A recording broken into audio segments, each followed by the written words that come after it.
Welcome to Jayasree's kitchen. இன்றைக்கி நம்ம பார்க்க போகிற ரெசிபி சக்கரை பொங்கல் பொங்கல் பானையில் எப்படி பண்ணுங்கிறத பார்க்க போகிறோம். யூஸ்வலாக ப்ரெஷர் குக்கரில் நம்ம பண்ணிவிடுவோம். பொங்கல் பானையில் ட்ரெடிஷ்னலாக எப்படி பண்ணுங்கிறத பார்க்க போகிறோம்.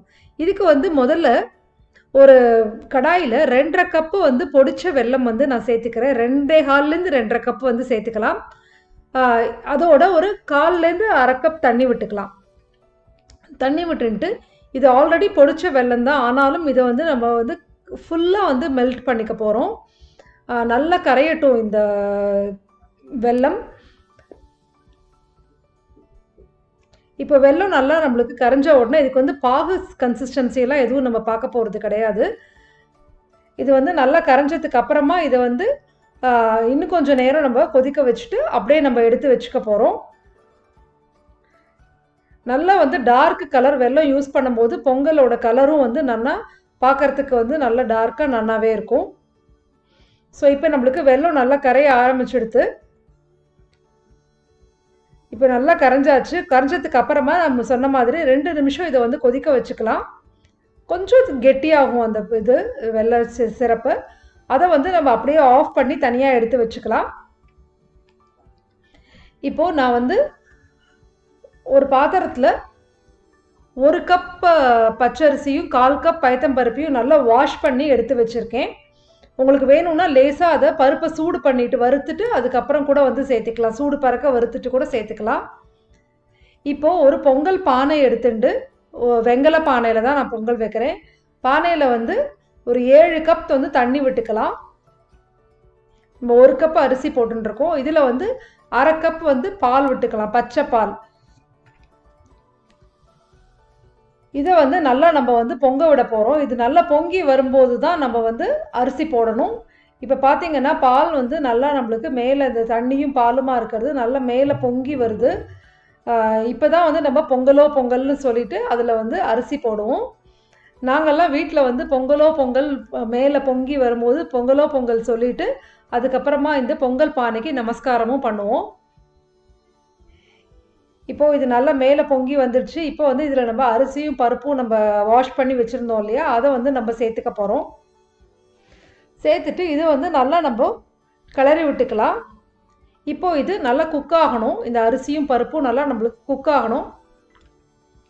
இது வரலும் நல்லா கிளறி விட்டே இருங்க. ஏன்னா பருப்பு இருக்குன்றனால நம்மளுக்கு அடி டக்குன்னு பிடிச்சுன்றக்கூடாது. ஸோ அதனால் நல்லா நம்மளுக்கு கிளறி விட்டுட்டே இருக்கலாம். தண்ணி இந்த அளவு சரியாக இருக்கும், 7 கப்பு தண்ணி. உங்களுக்கு இதுவாக இருந்துச்சுன்னா நீங்கள் 6 கப்பு விட்டுட்டு அதுக்கப்புறமா உங்களுக்கு அதை எப்படி குக் ஆகிறதோ அதை பார்த்துட்டு இன்னொரு 1 கப் கூட விட்டுக்கலாம். அடுப்பை ஒரு மீடியம் ஃப்ளேமில் வச்சுக்கோங்க. வச்சுட்டு அப்பப்போ நல்லா கிளறி விட்டுட்டே இருக்கணும். இது நல்லா ஒரு 45 மினிட்ஸ் வரலும் ஆகும். இது கொதிச்சு நல்லா அரிசி வேகிறதுக்கு. யூஸ்வலாக நாங்கள் 2 பொங்கல் பானை வைப்போம். ஒன்று சாதமும் இன்னொன்று இந்த சக்கரை பொங்கலுக்கும் சேர்த்து வைப்போம். இதே சக்கரை பொங்கலுக்கு வேகிறதுலையே ஒரு போர்ஷன் தனியாக எடுத்து வச்சுட்டு வெண்பொங்கலும் செய்வாங்க. இந்த பொங்கல் பானையிலேயே நம்ம இந்த இஞ்சி கொத்து மஞ்சள் கொத்தெல்லாம் வாங்குகிறோம் இல்லையா, அதை நம்ம டைப் பண்ணிக்கலாம். எனக்கு இங்கே கிடைக்காதனால நான் அது எதுவும் இது போடலை. இப்போது சாதமும் பருப்பும் நல்லா வெந்ததுக்கு அப்புறமா இந்த வெல்லம் நம்ம வச்சுருந்தோம் இல்லையா, சிரப் பண்ணி அதை இதில் நம்ம வடிகட்டி விட்டுக்கலாம். எப்போவுமே அரிசி பருப்பு நல்லா வெந்ததுக்கு அப்புறமா இந்த வெள்ளைப்பாக விடுங்க. ஏன்னா அதுக்கப்புறமா அது வேகாதையே போயிடும். இப்போ பார்த்தீங்கன்னா இது நல்லா குழஞ்சு நல்லா வெந்தாச்சு. இப்போ இந்த வெள்ளைப்பாக விட்டதுக்கப்புறமா நல்லா நம்ம இதை மிக்ஸ் பண்ணிக்கலாம். இப்போ இந்த வெள்ளத்தெல்லாம் போட்டு நம்ம நல்லா மிக்ஸ் பண்ணி விட்டுண்டாச்சு. இப்போ இதில் நம்ம நெய் சேர்த்துக்க போகிறோம். 2 டேபிள் ஸ்பூன் நெய் இப்போ சேர்த்துக்கலாம். உங்களுக்கு வேணும்னா இன்னும் கொஞ்சம் கூட ஜாஸ்தியாக நெய் சேர்த்துக்கலாம். அவங்கவுங்க தேவைக்கு ஏற்ற மாதிரி தான். நல்லா நெய் சேர்த்து பண்ண பொங்கல் இன்னும் நல்லா நம்மளுக்கு வாசனையாக டேஸ்ட்டாக ரொம்ப சூப்பராக இருக்கும். ஸோ இப்போ 2 ஸ்பூன் நெய் சேர்த்துட்டு இதோட 1 டீஸ்பூன் ஏலக்காய் பொடி, அப்புறம் 1/4 டீஸ்பூன் ஜாதிக்காய் பொடியும் சேர்த்துக்கிறோம். ஜாதிக்காய் பொடி உங்கள்கிட்ட இல்லைன்னா இட்ஸ் ஓகே, பரவாயில்ல. இல்லைன்னா ஜாதிக்காயாக இருந்ததுன்னா அதை கூட ஒரு சின்ன கிரேட்டரில் துருவி ஜஸ்ட்டு ஒரு 2 பிஞ்ச் வர அளவுக்கு போட்டாலே போதும். நல்ல வாசனையாக இருக்கும். ரொம்ப நிறைய போட்டுற வேண்டாம். ஜாதிக்காய் ரொம்ப நிறையா போட்டால் அது அவ்வளோ வாசனையாக இருக்காது. இப்போ பார்த்திங்கன்னா இது வந்து நம்மளுக்கு ரெடி ஆகிடுது. இப்போது நம்ம ஒரு கடாயில் 2 டேபிள் ஸ்பூன் வந்து நெய் விட்டுன்ட்டு அதில் வந்து நம்ம முந்திரி பருப்பு வந்து சேர்த்துக்க போகிறோம். இப்போ முந்திரி பருப்பை போட்டுண்டாச்சு. இது வந்து லேசாக வந்து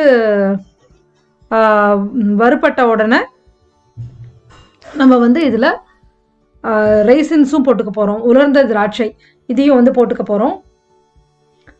ஸோ முந்திரி பருப்பு பாதி வறுபட்டதுக்கு அப்புறமா இந்த திராட்சையை போட்டுக்கலாம். ஏன்னா இது வந்து சீக்கிரமாக குக் ஆகிடும். இப்போ இது எல்லாத்தையும் நல்லா நம்ம வறுத்துக்கலாம். இப்போ முந்திரி பருப்பும் நல்லா கோல்டன் ப்ரௌன் ஆகிடுத்து. ரைசின்ஸும் நல்லா ஃப்ளஃபாக ஆரம்பிச்சுடுத்து. இப்போ இதை வந்து எடுத்து நம்ம இந்த சக்கரை பொங்கல் மேலே போட்டுக்க போகிறோம். இப்போ பச்சை கற்பூரம் உங்ககிட்ட இருந்ததுன்னா பச்சை கற்பூரமும் சேர்த்துக்கலாம். ஜஸ்ட்டு ஒரு கடுகு அளவுக்கு வந்து பச்சை கற்பூரம் இருந்தால் போதும். ரொம்ப போட்டிங்கன்னா ஓவர் பவரிங் ஆகிடும். இந்த பச்சை கற்பூரம், ஏலக்காய், ஜாதிக்காய் இதெல்லாம் தான் வந்து நம்மளுக்கு கோவில் சக்கரை பொங்கலோட நல்ல ஒரு ஃப்ளேவர் கொடுக்கும். இப்போ இது எல்லாத்தையும் மிக்ஸ் பண்ணிக்கலாம். இப்போ நம்மளுக்கு இந்த கோவில் சக்கரை பொங்கல் பானையில் நம்மளுக்கு ரெடி ஆகிடுது. நீங்கள் வந்து எப்போவுமே குக்கர்லேயே பழகி பண்ணவங்களா இருந்ததுன்னா பொங்கல் பானையில் வைக்கணும் அப்படின்னு நினச்சிங்கன்னா இந்த மெத்தடை வந்து ஃபாலோ பண்ணுங்கள். ப்ரெஷர் குக்கர்லேயும் எப்படி பொங்கல் வைக்கணுங்கிற ரெசிபியும் வந்து ஜெயஸ்ரீஸ் கிச்சன் வெப்சைட்டில் இருக்குது. அதோட லிங்க்கையும் நான் வந்து டிஸ்கிரிப்ஷன் பாக்ஸில் கொடுக்குறேன், அதையும் பாருங்கள். தேங்க்யூ ஸோ மச் ஃபார் வாட்சிங் திஸ் வீடியோ. இந்த ரெசிபியோட டீட்டெயில்டு டெக்ஸ்ட்டும் வந்து டிஸ்கிரிப்ஷன் பாக்ஸில் வந்து கொடுத்துருக்கேன், அதையும் வந்து பாருங்கள். ஜெயஸ்ரீஸ் கிச்சனில் இருக்கிற எல்லா பொங்கல் ரெசிபீஸும் வந்து அதோட லிங்க்கையும் டிஸ்கிரிப்ஷன் பாக்ஸில் கொடுக்குறேன், அதையும் பாருங்கள். தேங்க்யூ ஸோ மச் ஃபார் வாட்சிங்.